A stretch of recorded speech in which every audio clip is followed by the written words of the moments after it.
My name is David Mitchell, and I need you to understand something before I tell you this story. I loved my wife completely. Every dollar I spent, every sacrifice I made, every moment I devoted to her happiness, it all came from genuine love. That's what makes what happened so much harder to bear. I met Sarah 2 years ago at a coffee shop downtown. Tuesday morning, 8:47 a.m. I remember because I'd just closed a major investment deal and was treating myself to an overpriced latte. She was at the counter, fumbling through her purse, her cheeks flushing pink as she whispered to the barista that she'd forgotten her wallet. The line behind her was growing impatient. Without thinking, I stepped forward and handed over my card. "Please, allow me," I said. The relief in her green eyes was immediate. "Oh God, thank you so much. I'm so embarrassed. Can I Venmo you?" she asked breathlessly. "Don't worry about it. Consider it my good deed for the day," I replied with a smile. She insisted on sitting with me while I drank my coffee, and those 15 minutes turned into 2 hours. Sarah was everything I'd never known I wanted. Spontaneous where I was methodical, artistic where I was analytical, warm where I'd grown cold from years of corporate climbing. 6 months later, I proposed with a ring that cost 3 months' salary. A year after that, I bought us a house in Westfield. 4 bedrooms, 3 baths, paid in cash from my investment portfolio. "You don't have to work," I told her after our honeymoon. "I make more than enough for both of us. Focus on your art, on making our house a home." She'd kissed me then, called me her guardian angel. That was 11 months ago. Tonight, I arrived home at 7:23 p.m., later than usual due to a client emergency. The house was dark, not even the porch light on. Sarah always left the porch light on. "Sarah?" I called out, setting my briefcase by the door. "Honey?" The silence that answered felt wrong, dense. Our dinner sat on the kitchen counter. Chicken. Marsala, my favorite. Completely cold. The oven was off. The wine bottle she'd opened sat with only 1 glass poured, untouched. I moved through our house methodically. Living room, empty, her current painting half finished on the easel. Master bedroom, bed still made from this morning, her yoga mat rolled in the corner. Guest rooms, untouched. Her car wasn't in the garage. My calls went straight to voicemail. "Hi, this is Sarah. Leave some love," her recorded voice chirped. I texted, "Where are you? Getting worried." Then, "Sarah, please call me."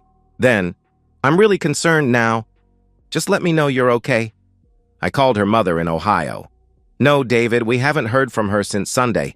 Is everything all right?" She responded with concern. Her best friend Lisa hadn't seen her since their lunch date yesterday. Her sister, in California, was equally clueless. With each call, the knot in my stomach tightened. I knew my wife's routines like a symphony. 7 a.m. yoga in our home gym, 8:30 a.m. shower with that lavender body wash, 10 a.m. painting time, 2 p.m. shopping or errands, 4 p.m. start dinner, 6 p.m. her evening bath with a glass of wine and whatever novel she was reading. I paid attention because I cared, because knowing her patterns meant knowing how to make her happy. I searched for signs of packing.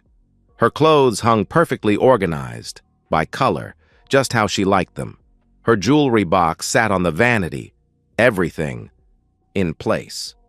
Her suitcase remained in the closet. Even her toothbrush stood in its holder. Something glinted behind her jewelry box. I pulled out a business card. Morrison and Associates, Family Law. The appointment reminder on the back was dated 3 weeks ago. My hands shook as I dialed 911. 911, what's your emergency?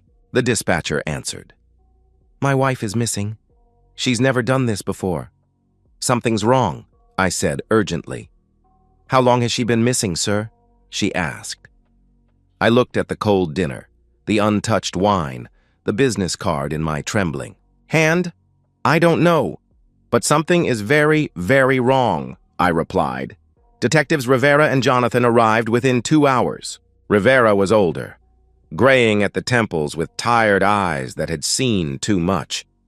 Jonathan looked younger, sharper, like she had something to prove. They sat across from me at my dining room table, notebooks out, recording device between us. "Mr. Mitchell," Rivera began, "tell us about your relationship with your wife." "We're happy," I said automatically. "We love each other. This isn't like her at all." "When did you last see her?" Jonathan asked directly. "This morning, around 6:45. I left for work early, had a 7:30 meeting with a client. She was still in bed, but she kissed me goodbye like always," I answered. "Any recent arguments?" Rivera inquired, his pen hovering over his notepad. "No, nothing. We rarely fight. I mean, small things sometimes. She thinks I work too much. I wish she'd be more careful with spending. But nothing serious," I replied honestly. Jonathan and Rivera exchanged glances. "Mr. Mitchell," Jonathan said slowly, "we need to ask some difficult questions. Has your wife seemed distant lately? Any changes in behavior?" I thought back.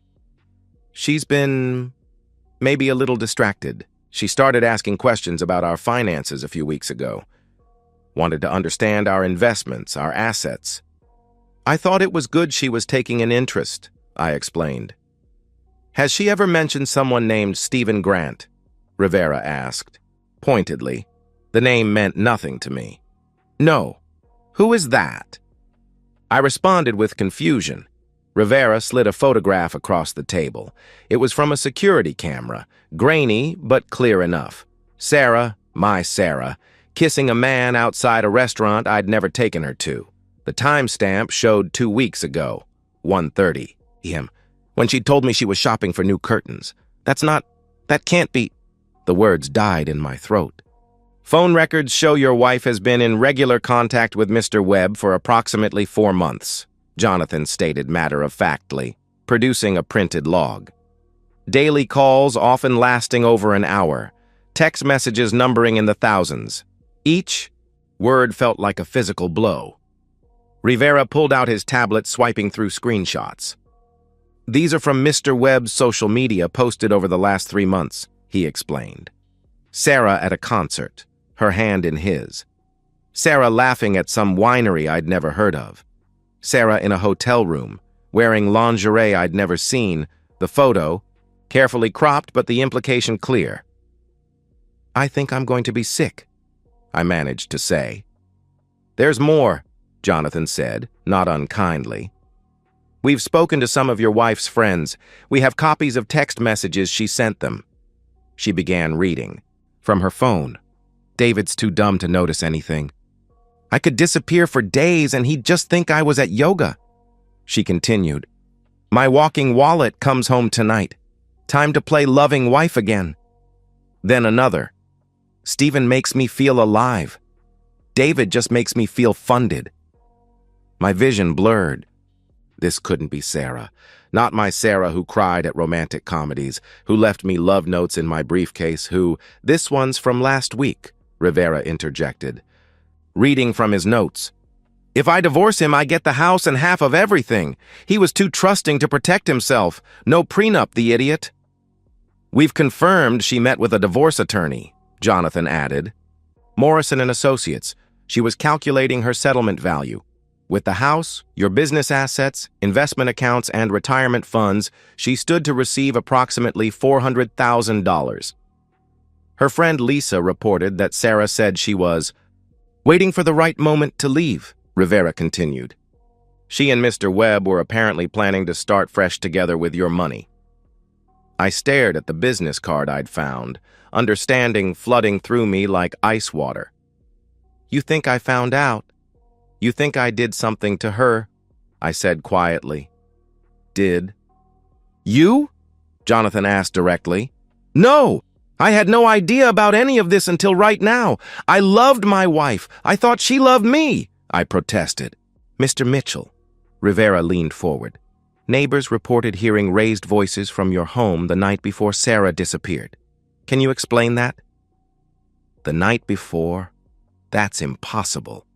I was home with Sarah all evening. We watched Netflix and went to bed early. "No arguments," I insisted. "And last night, "Where were you last night when Sarah disappeared?" he pressed. "I was at my company's annual investor event from 6 p.m. until after midnight. 300 people saw me there," I answered confidently. "We'll need to verify that," Jonathan stated, making notes. "Please do. Check everything. I have nothing to hide," I said firmly. But even as I said it, I could see how it looked. Betrayed husband, financial motive for murder, her planning to take everything. "Where did her phone last ping?" I asked. Rivera hesitated before answering. "Near the old Brennan Quarry, about 40 miles north. Interestingly, your company just completed a project in that area, didn't it?" The walls felt like they were closing in. Every piece of evidence pointed to me. The cuckolded husband who'd discovered his wife's affair and her plan to destroy him financially. The husband with means, motive, and now, seemingly, opportunity. "I want a lawyer," I said quietly. Rivera nodded, closing his notebook. "That's probably wise, Mr. Mitchell. Don't leave town," he advised. The next 3 weeks were hell. My lawyer, James Brennan, was excellent but expensive, $500 an hour to defend me against suspicions that grew stronger by the day.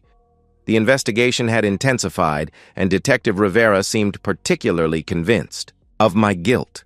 "Your neighbors, the Pattersons, now claim they heard arguing from your house the night Sarah disappeared," Rivera told me during another interrogation. "They're prepared to testify." "That's impossible," I insisted, Brennan's hand on my arm, warning me to stay calm. "I was at the Riverside Hotel with 300 witnesses." "Funny thing about that," Jonathan interjected, "security footage from the gas station 2 miles from the quarry shows your car there at 5:47 p.m. You didn't arrive at your event until 6:15. That's a tight window, Mr. Mitchell." "I needed gas. Is that a crime?" I responded defensively. "When your wife's phone dies, in that exact area at 5:52 p.m.? "It's certainly interesting," she replied skeptically. The media had gotten hold of the story. "Jealous husband prime suspect in wife's disappearance," ran across the evening news. Sarah's family, who I'd supported, who I'd welcomed into my home, gave interviews painting me as controlling, possessive. Her sister claimed I'd isolated Sarah from her family, though I'd paid for their flights to visit 4 times in the past year. But the worst revelations came from Stephen Grant's friends. They seemed to take pleasure in destroying me, revealing every humiliating detail of Sarah's betrayal. "She called him her puppy dog," one of them told investigators. His statement later leaked to the press. "Said he'd do anything she asked, buy anything she wanted." She was laughing about how she'd convinced him to buy a $400,000 house in cash so it would be a marital asset. Sarah's hairdresser came forward. She told me she was playing the long game. Stay married just long enough to establish lifestyle. Expectations for alimony. She said David was so boring she had to think about Stephen just to kiss him goodnight. Each revelation cut deeper. The woman I'd cherished had seen me as nothing but a mark, a fool to be fleeced. The investigative file, parts of which Brennan managed to obtain, painted a picture of systematic deception. Sarah had been moving money slowly, opening accounts I didn't know about, preparing for her exit. "But here's what they don't have," Brennan told me, spreading files across his conference table. "Physical evidence. No body, no crime scene, no witnesses to any actual crime. And most importantly, you have an alibi they can't break." He was right. The investigation had uncovered my stop at the gas station, yes, but the quarry was another 15 minutes away. For me to have killed both Sarah and Stephen, disposed of their bodies, and made it to the investor event by 6:15 would have required superhuman speed and efficiency. "The Riverside Hotel security footage is your salvation," Brennan explained. "You're on camera arriving at 6:15, mingling by 6:20. You gave a speech at 7:30. You're in the background of dozens of photos throughout the night. The CEO of Franklin Investments personally remembers discussing the Singapore expansion with you. Around 8 p.m., you didn't leave until 12:30 a.m., again on camera. The forensics team found nothing at the quarry despite extensive searching. No blood, no signs of struggle, no bodies. Sarah's car was discovered at the airport's long-term parking, tagged from the day she disappeared. Security footage showed a figure in a hoodie and sunglasses parking it, but the image was too distorted for identification. "They're theorizing you hired someone," Brennan told me after another police interview. "But that's desperation talking. They've subpoenaed your financial records, your phone records, everything. There's no evidence of any large cash withdrawals, no suspicious contacts, nothing." Detective Rivera made one last attempt, bringing me in for what would be the final official interrogation. "I know you did it," he said, off the record while Jonathan was getting coffee. "You're smart, I'll give you that. But you found out about the affair, about her plan to take you for everything, and you snapped.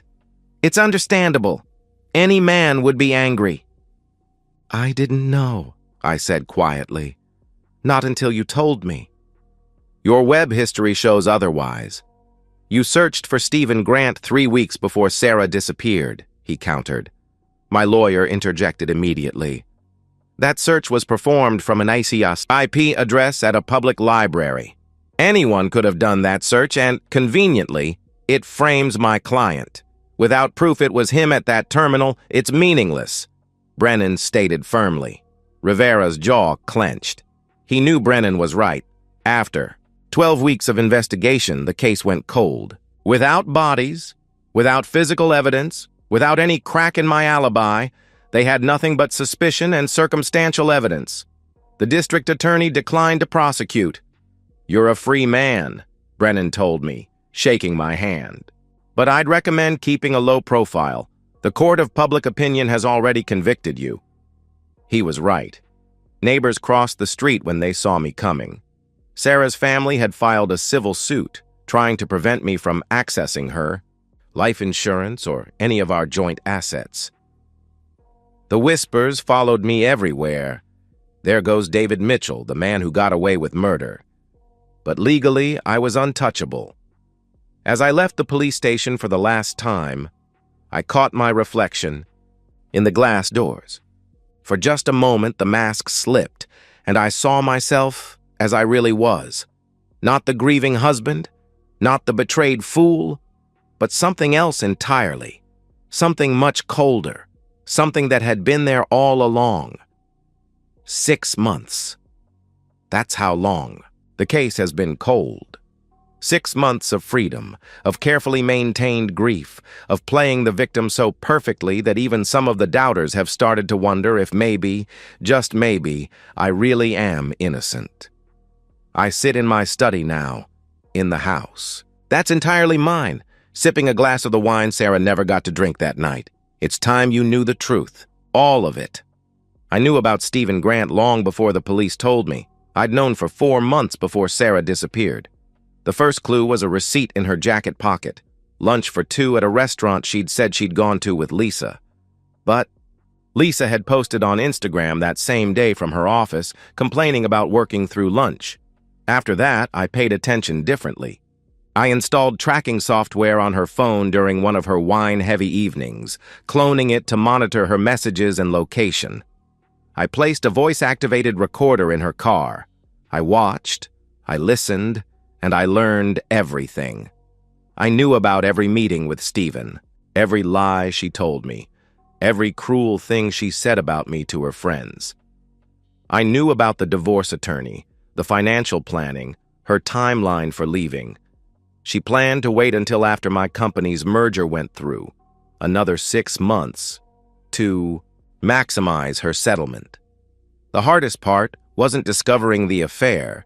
It was maintaining the facade of ignorance. Coming home each night, kissing the woman who called me her walking wallet, pretending to believe her lies about shopping trips, and yoga classes, listening to her fake orgasms while knowing she was thinking of Stephen. Playing the devoted fool while she and her lover planned to destroy me. But I'm nothing, if not patient. Methodical.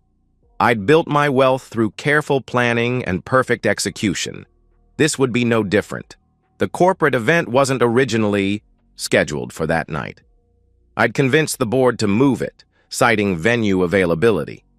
I needed that alibi to be ironclad, public, Documented. 300 witnesses to place me nowhere near Sarah when she disappeared. The gas station stop was calculated. I knew they'd check cameras along any route to the quarry, so I stopped at the one that would put me in the area but give me an impossibly tight timeline. 15 minutes to drive to the quarry, kill 2 people, hide bodies, and return. No prosecutor would risk that argument. Here's what really happened that night. I left work at 4:30 p.m. earlier than I'd told anyone. I drove to the abandoned warehouse on Timber Road, a property my company had surveyed months ago but rejected for development. Sarah and Stephen were already there, lured by messages I'd sent from a spoofed number promising each that the other had a romantic surprise planned. They arrived separately, confusion turning to fear when they saw me step out of the shadows. Not the pathetic David they'd mocked, but someone else. Someone who'd been wearing a mask for months while planning every detail of this moment. "Hello, Sarah," I said calmly. "Stephen." Sarah tried to lie, to manipulate, to cry.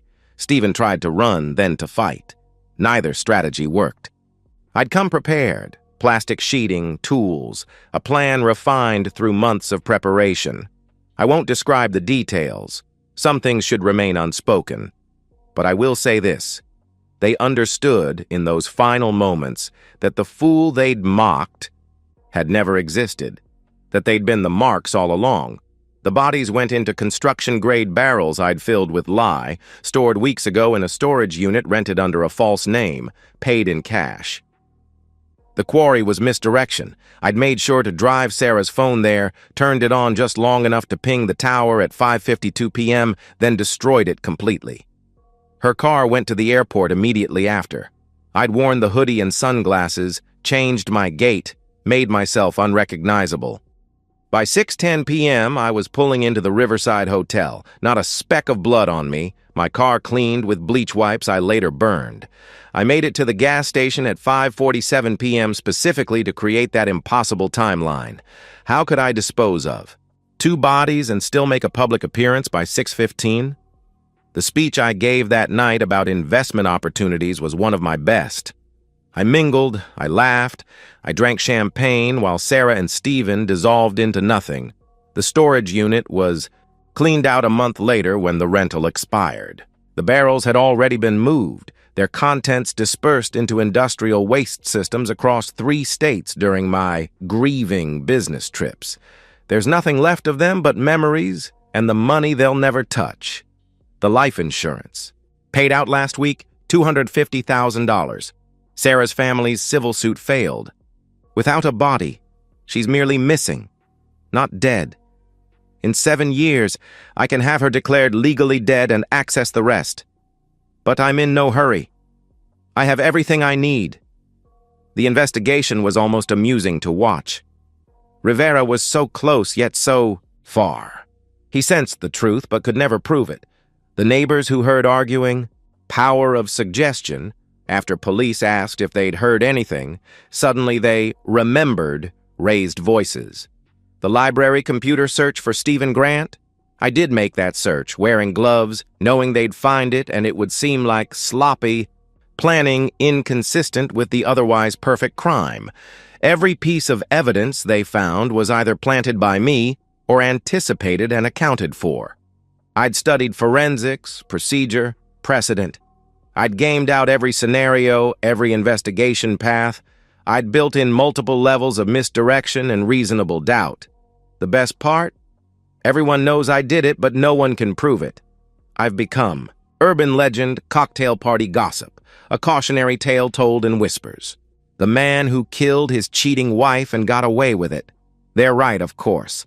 But being right and proving it are very different things. 1 year later. The hostess at Chez Laurent knows me now, always has my regular table ready. The one. In the corner where Sarah and I used to celebrate anniversaries. Tonight, I'm here with Jennifer, a pediatric nurse with kind eyes and a laugh that's nothing like Sarah's. "I'm sorry about your wife," she said on our first date, as everyone does. "It must be so hard, not knowing what happened." "The not knowing is the worst part," I replied, the practiced sadness perfect in my voice. but I've learned to live with it, to move forward. Sarah's family still sends threatening letters through their lawyer.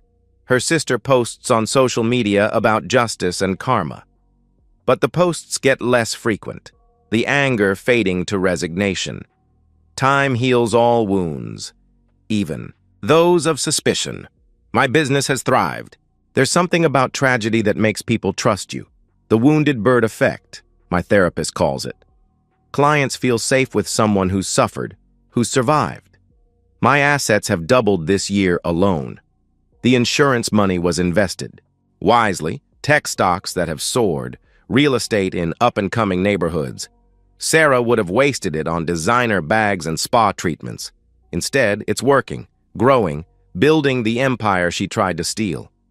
You're different from how I expected, Jennifer says over dessert, her hand finding mine across the table. Sarah's friend said you were cold, controlling, but you're nothing like that.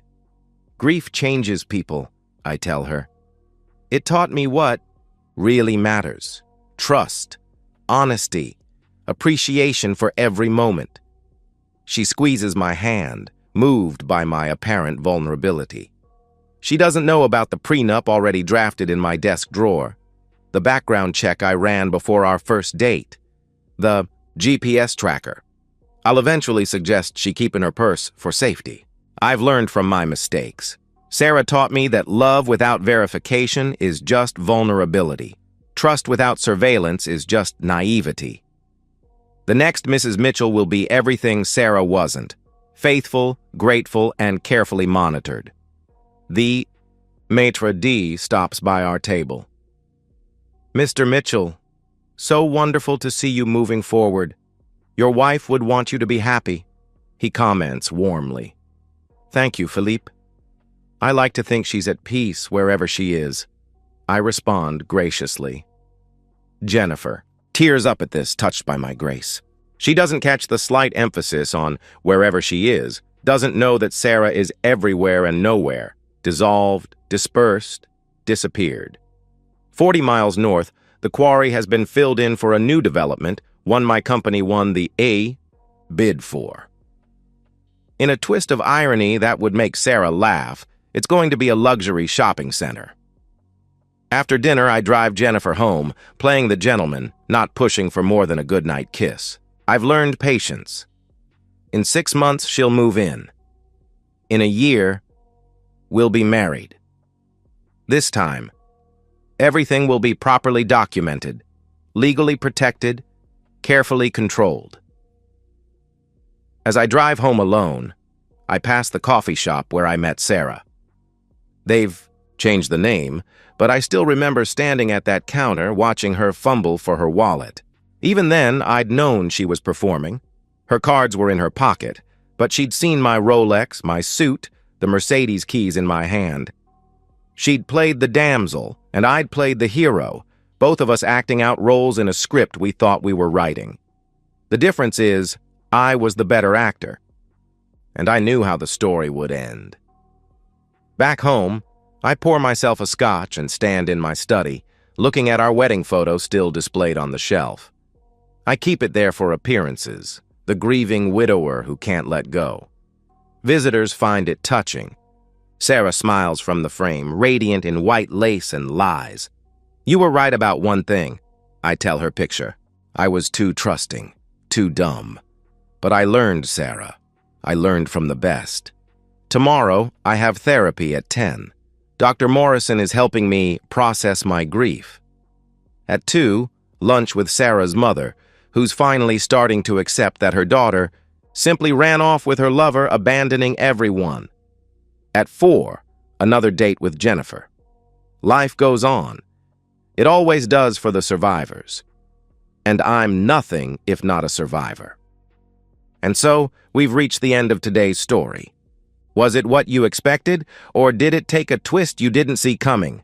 I'm curious to hear your thoughts. Share them in the comments below, and let's get a conversation going. If this story kept you hooked, make sure to hit that like button. And if you're new here or just haven't subscribed yet, now's the perfect time to join our community. I bring you fresh, captivating stories every day, So click that subscribe button and turn on notifications so you never miss out. Thanks for watching, and I'll see you in the next one.